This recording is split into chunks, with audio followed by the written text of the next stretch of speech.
Jai Bhim, Jai Mulnivasi, and welcome you all once again to MNT News Network's special prime time session. Today is Sunday, and as all of you know, every Sunday we are organizing the discussion specifically in English so that the maximum South Indian, our viewers, as well as the NRIs who are studying abroad or who are stationed abroad, they also can be aware of the basic things which are happening in India, and as far as the governing structure or governing principles through which the democratic country is running. From that point of view, the awakening point of view, we are every Sunday organizing, taking various issues and organizing discussions with eminent specialities. Today also we have very eminent specialities with us, and we are going to discuss about one of the quotation of Dr. Babasaheb Ambedkar. Dr. Ambedkar, he was basically as you all of you know that India undoubtedly has one of the best constitution in the world, and it places at its center the highest of the human values and has justice, liberty, equality, and its correct cornerstone.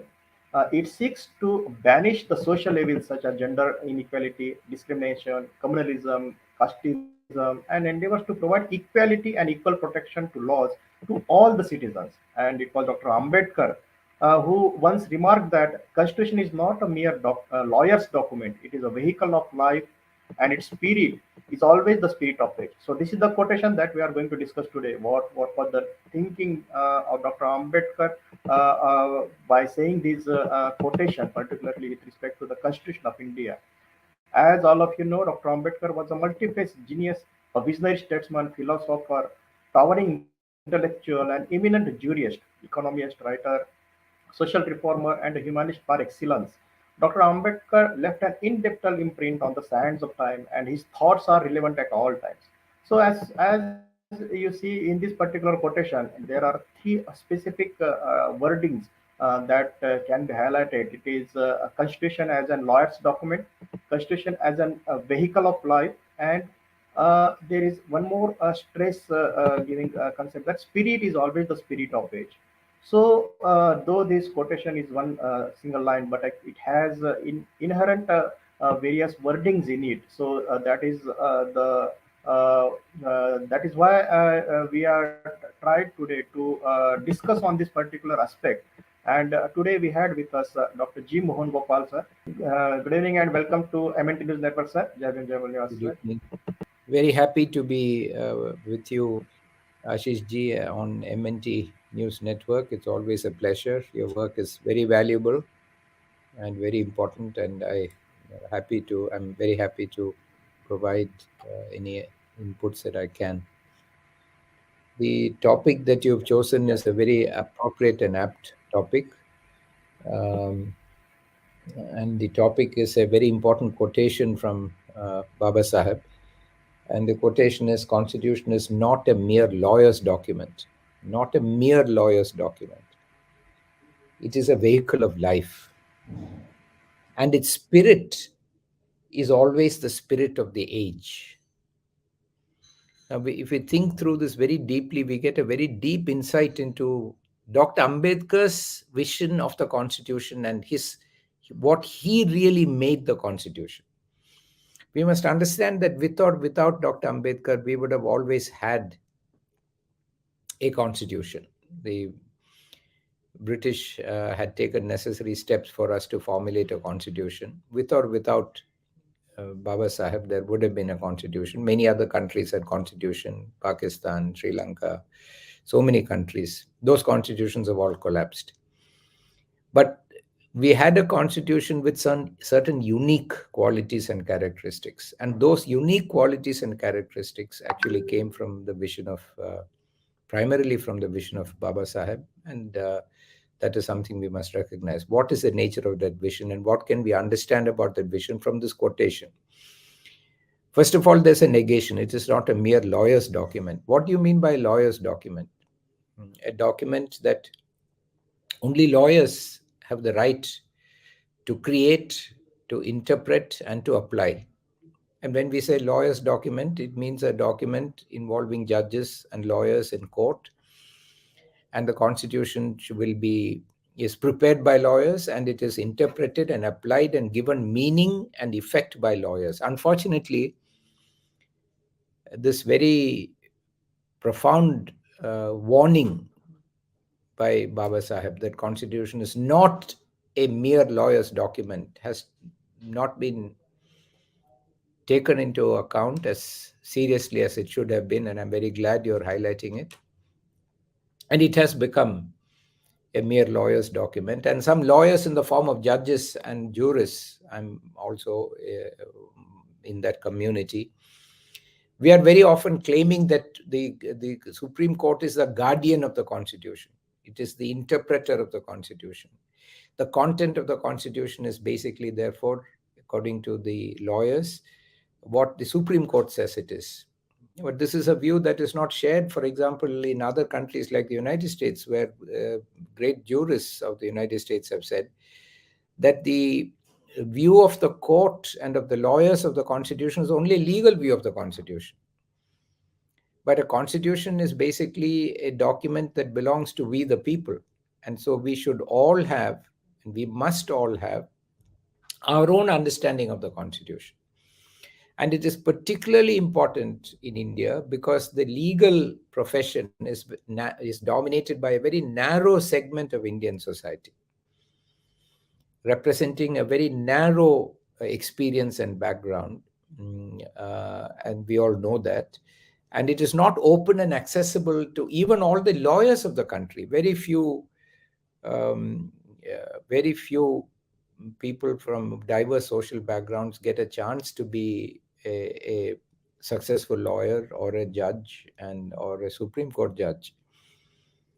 For example, in 72 years in Kerala, similarly in other states, recently analysis was done of Andhra Pradesh High Court, some other states also.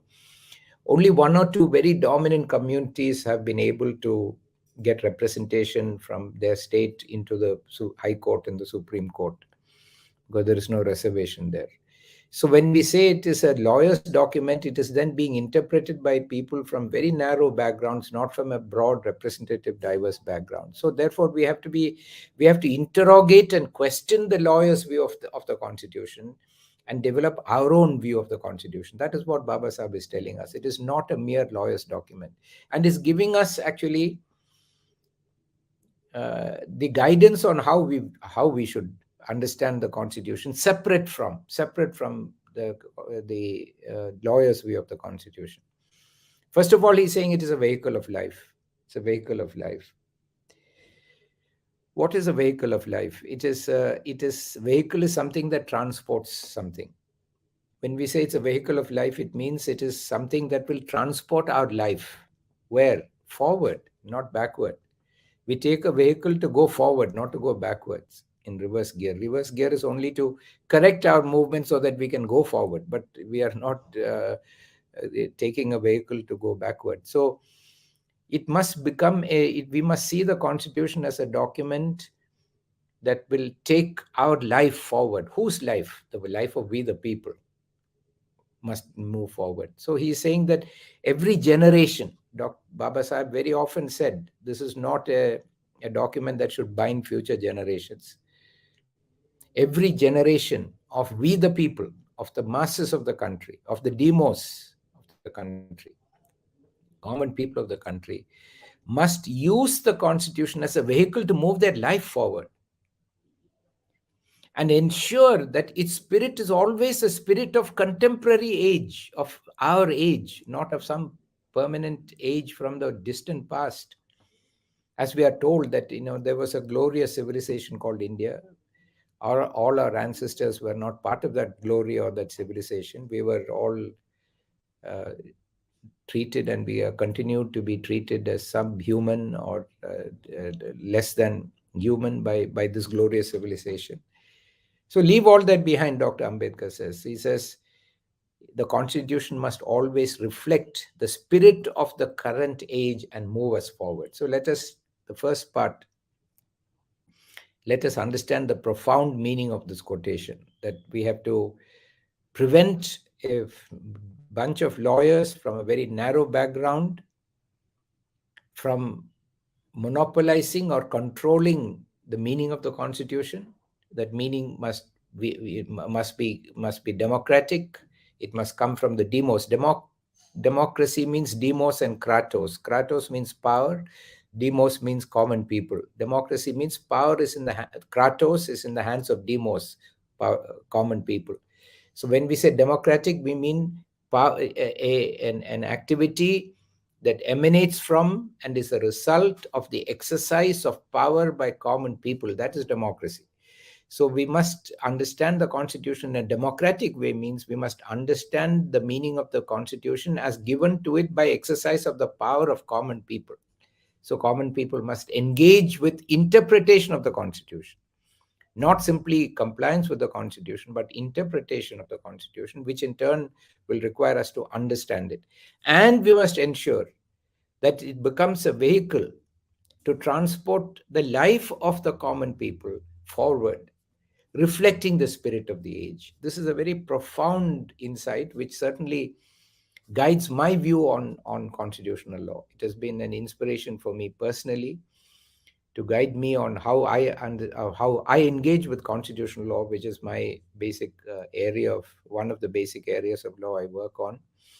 To understand it not as a lawyer's document, but as a document whose meaning must come from the exercise of the power of the common people. It's a democratic process, and that it must be a vehicle to take people forward, the life of common people forward, reflecting the spirit of the age. So this is the first part. The second part I want to say is, how do I understand? I'm nobody to tell anyone how to understand, because my main point today is that each of us understand the Constitution. Each of us must understand the Constitution.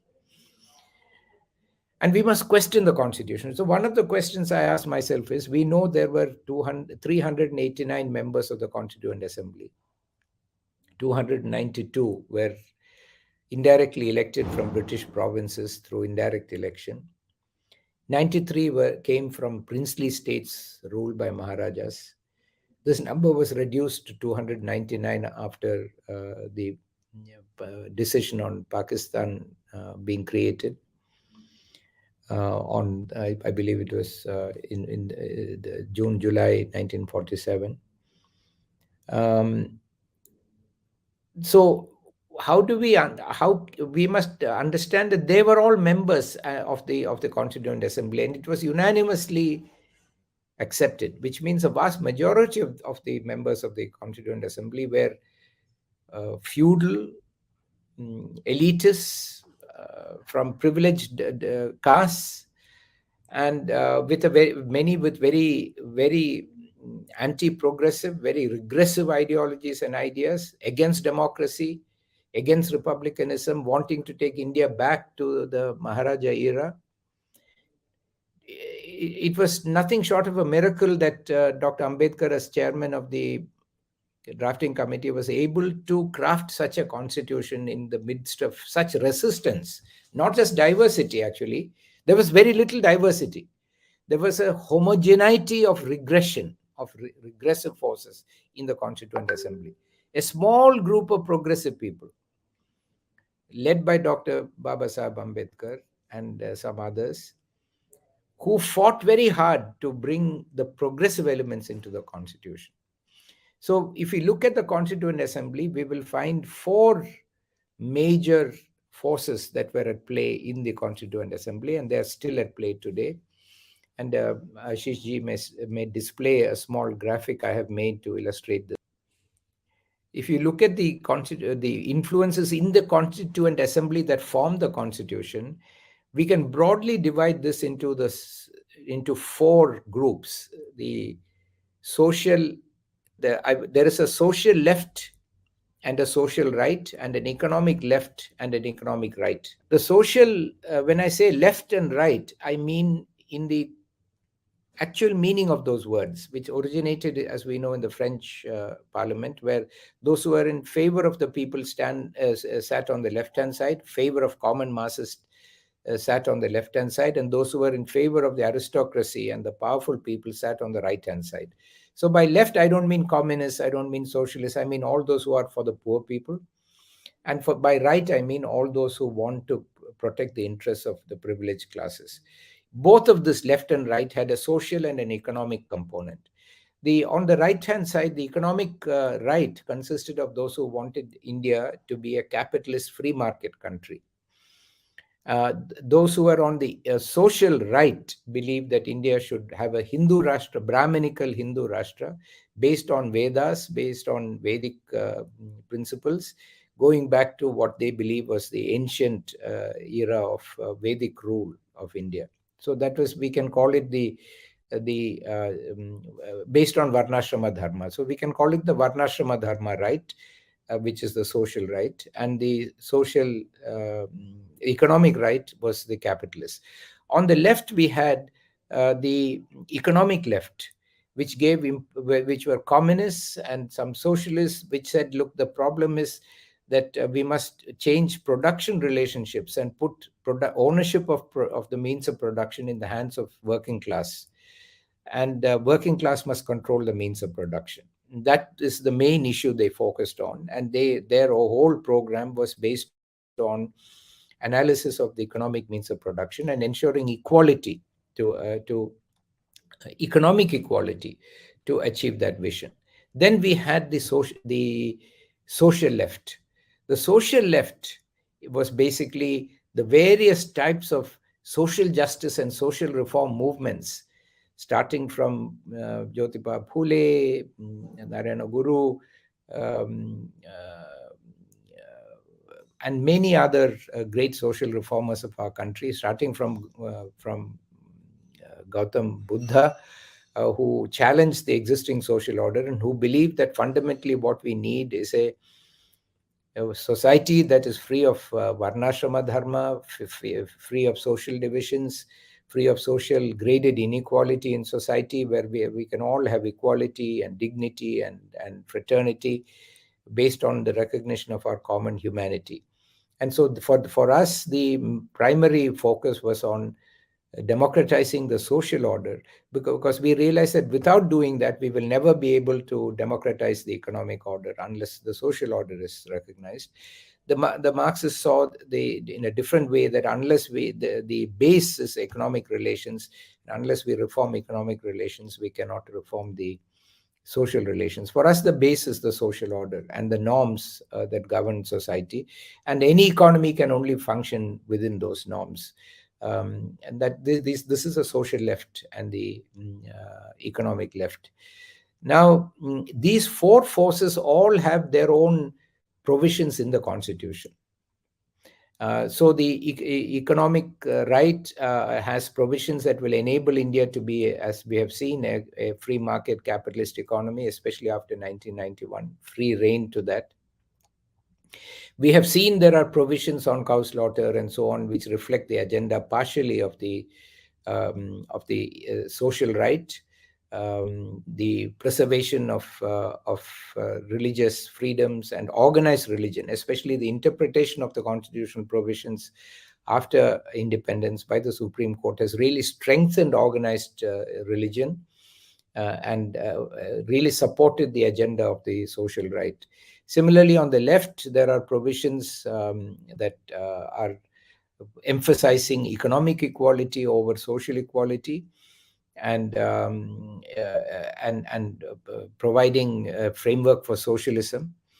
Then we come to which is the economic left. Then we come to the social left, where we have an agenda for our agenda of constructing a society and a social order, first of all, as a base of society, a social order based on, as Ashish ji said, on equality, liberty, dignity, and fraternity as our first priority.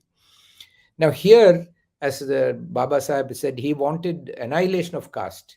He wanted the constitution actually to ban Varnashrama and make it illegal, not simply to abolish untouchability, but to annihilate the Varnashrama system itself, which remains our number one goal and objective. That ideology of dividing society into four Varnas in a graded way or not graded way, whether it is based on karma or on birth, it doesn't matter. We do not want humanity divided into pieces. We want humanity to be united on the basis of our common humanity.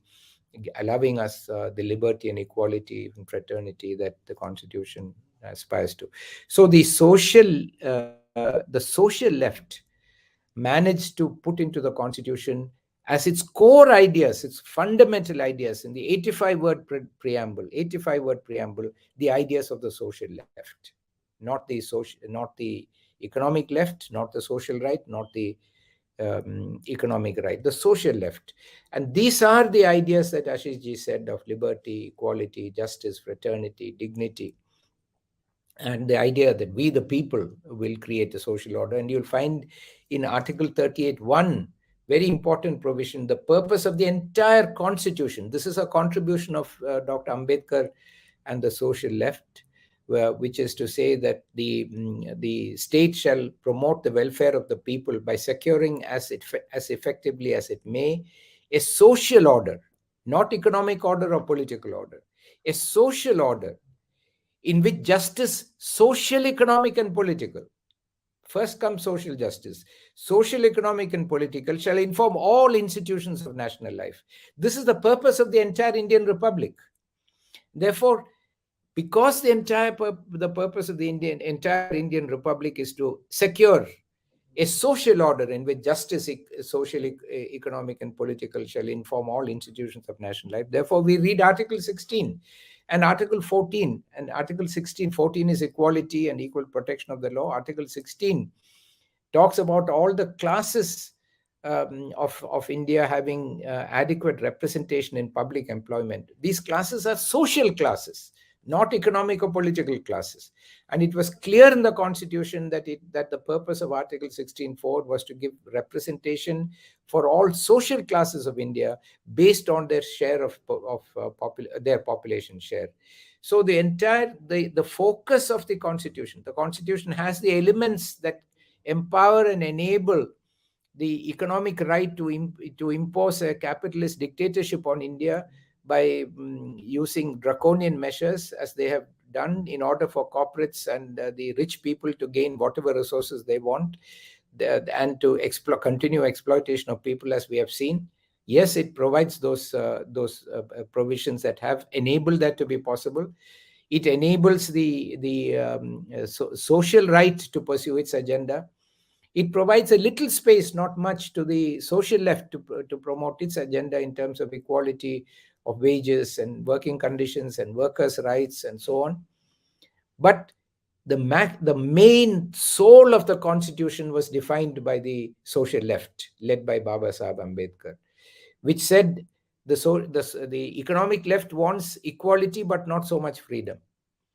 The economic right wants economic freedom but not social freedom or social equality.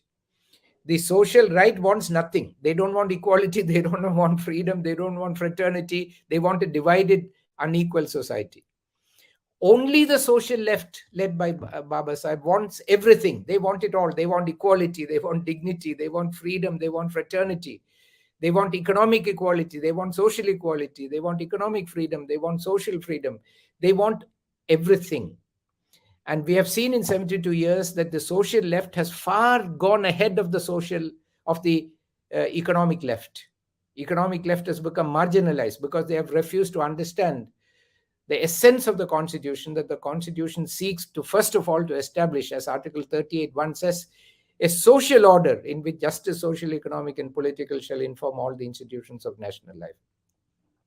And so they're focusing only on economic equality, and they're getting marginalized. Now, after Mandal Commission was declared, the economic right and the social right have compromised and come together. There were contradictions between them. The social right wanted an old feudal Maharaja-based, Varnashrama Dharma-based social order where there is no capitalism, no free market.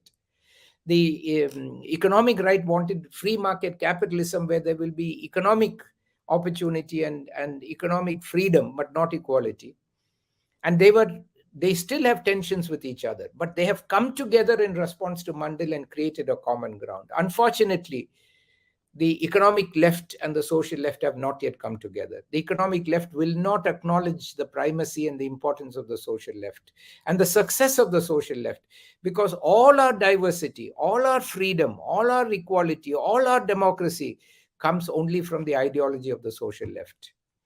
And the ideologies that are democratic, that we want freedom in every respect, we want equality, we want dignity, we want fraternity, and that we need, as Article 38(1) says, a new social order which will uphold these values. It is now up to the economic left to recognize the primacy of the social left agenda, and to unite with the and support the social left, and enable us to lead a movement that will become a vehicle of life for the entire country. We want a social order where everyone, regardless of caste, creed, religion, faith, upper caste, lower caste, everyone to have justice, social, economic, and political, equality, dignity, fraternity. We are not just fighting for ourselves. Baba Saheb warned in 1931 in the first roundtable conference that when the British leave, India will be ruled by what we can call an oligarchy, a few people ruling. Not more from monarchy, we will move to oligarchy. India only had one person ruling, monarchy, from throughout history. In 1947, as he warned, we moved from one person's rule, monarchy, to oligos, means few people, oligarchy, few people's rule. And Article 16 is a permanent vaccine against oligarchy. Why? Because it is the only constitution that I'm aware of in the world where, thanks only to Dr. Baba Saheb Ambedkar and nobody else, we have a principle in the constitution that all classes of people shall have adequate representation in public employment. And for that purpose, to create a democratic representative state with all classes of people having, including upper caste, lower caste, everyone, all classes of people having adequate representation in accordance with their population share. For that purpose, we have created reservation. Reservation is only a tool.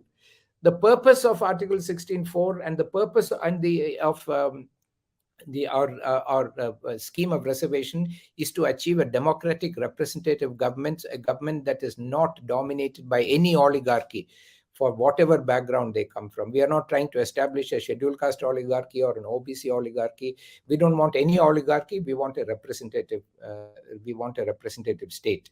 So we have, the social left has put in this vision for the country, that we have a democratic state, a democratic society, a democratic economic order, where all sections of the population shall have adequate representation, adequate voice. Then we will reach the first step of democracy. Then we will make laws and policies that reflect the concerns of all the sections of the people. When we have an oligarchy, the 3 or 4 communities, social groups that are dominating the country, all laws and policies will only benefit them.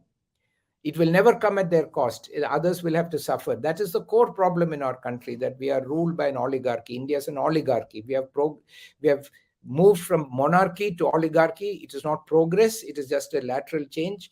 And to establish a true democracy, we have to convert our Indian state using the constitution into a representative democratic state, for which Baba Saheb has given us the tools. So let me conclude by saying that we understand the constitution as a site of struggle, democratic struggle, peaceful struggle, constitutional struggle between these 4 forces, to take forward the core vision and spirit of the constitution, which has come from the social left, which is reflected in Article 38(1), of a social order in which justice, social, economic, and political shall inform all institutions of national life, and where we are free from oligarchy, the rule of a few dominant classes, and we have a representative state so that everyone will have the opportunity to progress. Then truly the constitution will become a vehicle of life.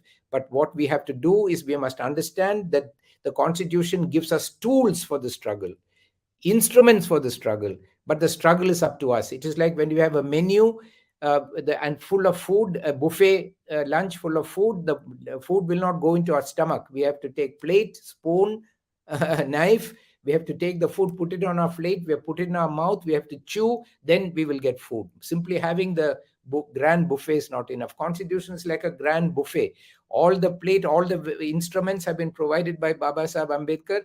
We have to struggle to ensure that this vision of the social left becomes the reality of our society. It is entirely up to us. So let us view the Constitution as a site of struggle that will truly make this a vehicle to transport the life of common people into the egalitarian society that we all dream of, and which is the dream of the Constitution as put into it by Baba Saheb Ambedkar. Thank you very much, Ashish. Yeah. Thank you very much, sir. You had very elaborately given explanations and the behind thinking of Dr. Ambedkar on his particular statement as the Constitution is not a mere lawyer's document. Definitely, it was a very wide and in a simple language, the explanation, what was the thought, what was the vision of Dr. Ambedkar in giving this particular statement. And it is, you have rightly pointed out that it is every citizen's responsibility to continue the spirit of the Constitution, what is meant for, and as it goes with the age, we have to be with the spirit, with the same spirit, and we have to continue ahead of as with the vehicle of life. So definitely, this information will help all our viewers and all our cadres to explain or awaken the society what Dr. Ambedkar, what was Dr. Ambedkar's thinking in giving this particular statement with respect to Constitution. Sir, thank you very much for joining today and giving your valuable time. Again, we will invite you on some specific occasions and different topics, and hope you will again join us. Thank you very much, sir. It will be my pleasure and my honor. Thank you, Thank Ashitji. you. So it was Dr. G. Mohan Gopal who had joined us today on this particular topic of Constitution as a mere is not a mere lawyer's document. So this was a statement which was given by Dr. Ambedkar, and he had rightly elaborated more on this particular aspect, his vision. So we will continue every Sunday the various discussion in English topic, and as you know, from Monday to Saturday we are organizing the discussions in Hindi, and tomorrow also we are going to discuss one important topic, and the topic is Congress और भाजपा से आखिर कब तक OBC धोखा खाते रहेंगे. So this is the topic that we are going to discuss, and the speaker who is going to deliver his speech on this particular topic is Mulnivasi Hemraj Singh Patel ji, who is the national president of PPID. So he is going to elaborate more on how Congress and Bhajapa they are sabotaging particularly the backward class of this class of this country. So be there at 8:30 tomorrow along with MNT News Network, and we will see you tomorrow at 8:30 p.m. Thank you very much for joining today. Jai Bhim, Jai Mulnivasi, Jai Samvidhan, Jai Bharat.